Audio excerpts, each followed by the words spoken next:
WhatsApp के बढ़ते चलन में हम देख रहे हैं आजकल बच्चे डिजिटलाइज्ड होते जा रहे हैं, लेकिन साथ ही साथ आजकल कुछ बच्चों की लेखनी में बड़ी रुचि होती जा रही है। आज अंतर्राष्ट्रीय बालिका दिवस पे हम आपको फरीदाबाद NIT निवासी ईशा से रूबरू कराएंगे और जानेंगे कि उन्होंने लॉकडाउन में अपने टाइम का ऑप्टिमम यूटिलाइजेशन किस तरीके से किया, समय का सदुपयोग किस तरीके से किया।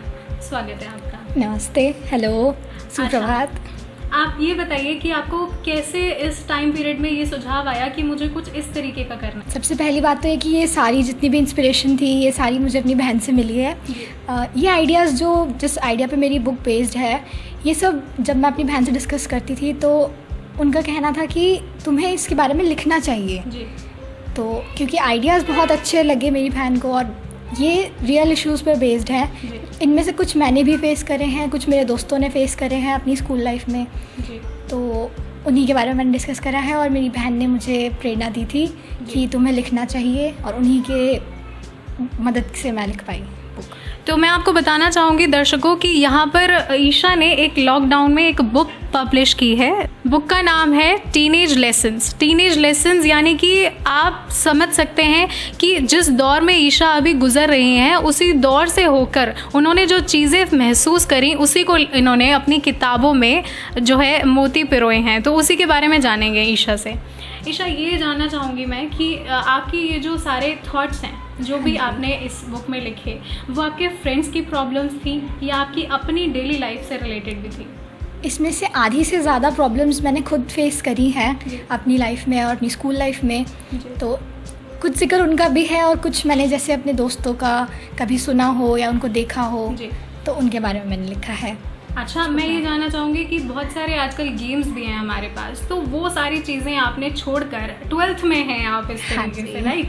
तो अभी 12th में आप होने के साथ साथ स्टडीज़ के साथ साथ आपने किस तरीके से ये सोचा कि मेरे को ये गेम्स वगैरह में अपना टाइम इंडल्ज नहीं करना है और मुझे इसी में कुछ इस तरीके से रिटन में कुछ ऐसा करना है? एक्चुअली मैं लिखने में हमेशा से था शौक और इस बुक को लिखने से पहले भी मैंने एक पोएम लिखी थी हिंदी में जी। और उसका नाम है चलो थोड़ा आगे बढ़ते हैं, आपको गूगल पे मिल जाएगी वो जी। और तो लिखने में मुझे हमेशा से इंटरेस्ट था और मुझे कभी इन गेम्स वगैरह में खुद ही इंटरेस्ट नहीं था ज़्यादा। लाइक PUBG वगैरह जितने भी ट्रेंडिंग गेम्स थे उनमें मुझे कभी इंटरेस्ट रहा ही नहीं जी।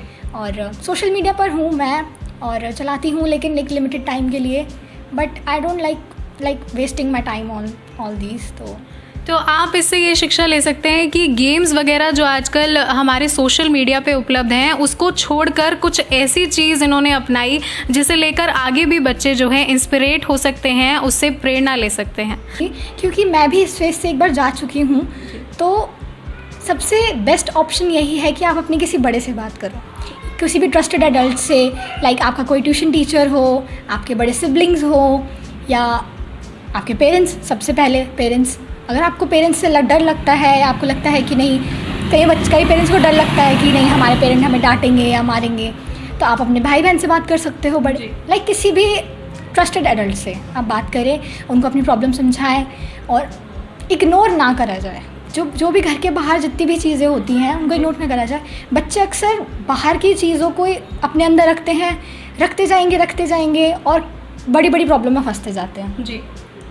तो एक ट्रस्टेड एडल्ट आपको अच्छी सी सलाह देगा, आपको उस सिचुएशन से बाहर निकालने में हेल्प करेगा। अच्छा, कहीं ना कहीं आप ये भी महसूस करते हैं कि जैसे आपके पास तो एक ट्रस्टेड एडल्ट है, आपके पास आपकी बड़ी दीदी या आपकी बड़ी भाई या बहन है आपके घर में, लेकिन अगर कोई ऐसा बच्चा है जिसके पास में कोई बड़ा भाई या बहन नहीं है तो वो अपने विचार लिख करके क्या व्यक्त कर सकता है, क्या उससे उसका मन हल्का हो सकता है? ये मानते हैं आप? हाँ जी, बिल्कुल। मैं इस बात में बिल्कुल अच्छे से मानती हूँ कि लिखना सबसे एक अच्छी चीज़ है अपनी फीलिंग्स को लेट आउट करने के लिए, अपनी फीलिंग्स को दिल से बाहर निकालने के लिए, तो आपका मन उसमें हल्का रहता है।